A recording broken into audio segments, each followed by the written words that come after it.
I swear, I thought I misheard him. That night, when my husband looked at me across the dinner table and calmly said, "Honey, I think my secretary should move in with us," I felt my world tilt. You know that moment when your stomach drops, your chest tightens, and you feel your heart break, but you have to sit there pretending you're okay.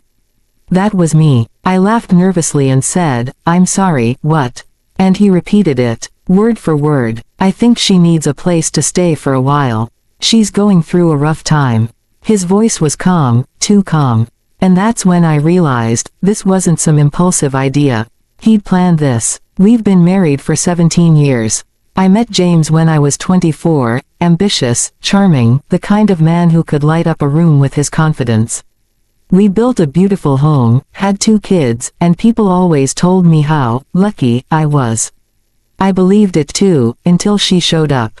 Her name was Lila, his new secretary. 26. Gorgeous. Always polished, always laughing a little too loud at his jokes. I trusted him. I really did. But over time, I started noticing things. The late night, work calls. The sudden change in cologne. The way he'd guard his phone like it was a national secret. And then came that night, when he said she needed a place to stay. My hands were shaking under the table. I asked him why she couldn't stay at a hotel, or with family. He said, "She has no one, and I feel responsible for her." Responsible. That word hit me like a punch. He wasn't just offering her help, he was protecting her. And that kind of protection doesn't come from pity. It comes from attachment. I tried to stay calm, but my voice cracked. "James, are you having an affair?" He didn't answer. He just stared at me, silent, guilty, caught. For 3 nights after that, I barely slept. Every time he'd leave for work, I'd feel this ache in my chest. I checked his location one night. He wasn't at the office. He was at her apartment. I sat there staring at my phone screen, and it felt like the room was spinning. The next morning, I didn't confront him. Not yet. I wanted to see it. So I followed him one evening.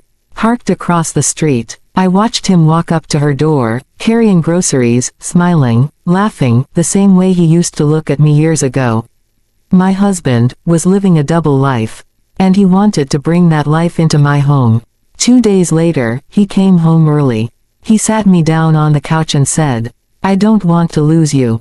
But I can't abandon her either." My heart just stopped. I said, "What do you mean?" And he said it again, "Lila needs a safe place." I thought, maybe she could stay here.